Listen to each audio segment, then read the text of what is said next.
Доходные и расходные части бюджета Фонда обязательного медицинского страхования увеличены на 10 миллионов рублей. Эти средства будут направлены на обеспечение онкобольных химиопрепаратами. Соответствующие изменения должны быть внесены в закон о бюджете Фонда обязательного медицинского страхования Республики Абхазия на 2024 год.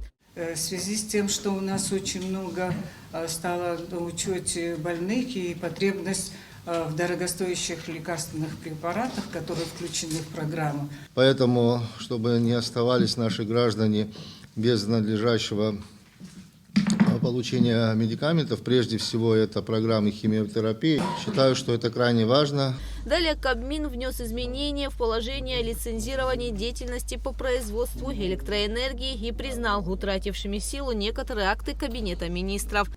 Речь идет о постановлении Кабинета министров от 16 октября 2009 года об управлении гражданской авиации Республики Абхазия. Речь идет о постановлении Кабинета министров от 30 июля 2015 года, это положение о государственном управлении энергетики и транспорта Республики Абхазия, и о постановлении от 25 января 2023 года об установлении временных запретных зон воздушного пространства Республики Абхазия. Предлагается признать утратившими силу данные акты ввиду того, что утверждаются новые. Кабмин предоставил обществу с ограниченной ответственностью «Нерудстрой» право пользования участком недр для добычи инертных материалов в селе Пщап Кулрыбского района. Предусматривается предоставление права на пользование участком недр на срок 5 лет в общем объеме 35 тысяч кубометров. Ежегодный объем годовой составляет 7 тысяч кубометров. При этом заложен в данном случае механизм, предусматривающий в случае негативных влияний или природных явлений данный объем будет корректироваться, либо вообще предотвращаться в сторону уменьшения влияния на поведение, соответственно, реки. Кабинет министров рассмотрел вопрос о списании многолетних насаждений лавров в цитрусовом совхозе Абхазия Гагарского района. Министр сельского хозяйства Беслан Джопуа отметил, что согласно заключению специалистов растения устарели и повреждены на 70%. Закладки 60-х годов, и поэтому там восстанавливать или держать в таком состоянии этот участок нет смысла. Поэтому мы их списываем. И списываем с условием, что высвобождаемые земли участки использовать для сельскохозяйственных целей. Вот такой вот проект мы вам предлагаем. Более 1 миллиона рублей из резервного фонда Кабинета министров будет направлено Министерству социального обеспечения и демографической политики на финансирование расходов, связанных с оказанием материальной помощи 20 гражданам страны в связи со сложной жизненной ситуацией и необходимостью лечения за пределами республики.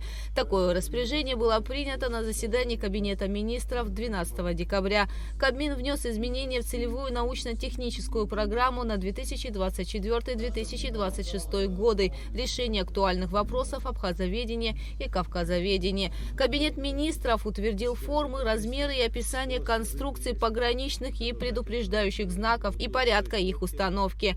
Данная мера является одной из мер реализации закона Республики Абхазия о государственной границе. Актуальность ее имеет место быть в связи с тем, что на этапе демаркации по результатам, когда будет проведена делимитация государственной границы, данный вопрос будет необходим в первую очередь. И во-вторых, по мере создания условий для предупреждения нашего населения, возможности нарушения, непреднамеренного нарушения правил пограничной зоны будут практически сведены к нулю. Кабмин утвердил перечень товаров, в отношении которых не применяется таможенная процедура переработки на и вне таможенной территории. Чтобы разумно сочетались интересы обеспечения экономической безопасности нашей страны и, естественно, участников внешнеэкономической деятельности. Настоящий проект определяет перечень товаров, в отношении которых не применяется таможенная процедура переработки на таможенной территории и вне таможенной территории. Реализация данного проекта не влечет за собой какие-либо изменения объема полномочий и компетенций таможенных органов.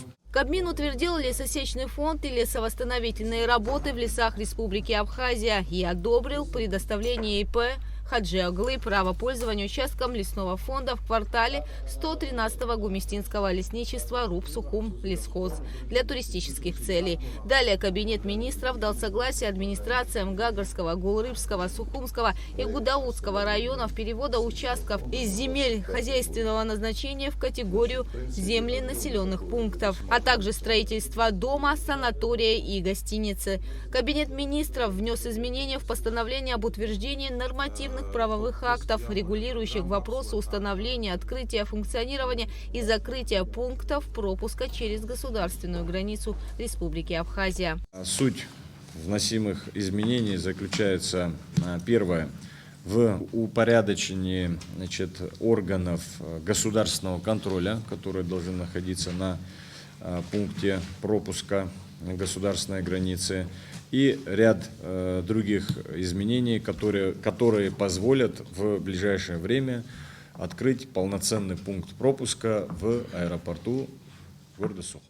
Кабмин утвердил положение о Министерстве сельского хозяйства Республики Абхазия. Кабинет министров предоставил обществу с ограниченной ответственностью за экспорт права пользования участком недр для добычи инертных материалов в пойме реки Дгамщ Ачимчирского района. В ходе заседания были рассмотрены вопросы по регулированию рыбохозяйственной деятельности в осенне-зимнюю путину на 2024-2025 годы. Кабмин разрешил выловить 25 тысяч тонн хамсы в осенне-зимнюю путину 2024-2025 годов. Министерство сельского хозяйства выделило квоты на добычу водных биологических ресурсов 9 юридическим лицам, осуществляющим добычу и переработку хамсы в рыбную муку и рыбий жир с использованием 20 судов. Квоты также выделили российским рыбодобывающим предприятиям с использованием 2 рыболовецких судов, юридическим лицам и индивидуальным предпринимателям Абхазии, осуществляющим вылов рыбы для обеспечения внутреннего рынка с использованием 10 судов. В осенне-зимнюю путину 2024-2025 годов запрещается экспорт промысловой рыбы, за исключением вывоза российскими рыбодобывающими предприятиями. Это вот проекты, которые мы принимаем сейчас, это имеется в виду по переработке, то есть все, что будет вылавливаться именно в эту путину, они будут перерабатываться на наших заводах.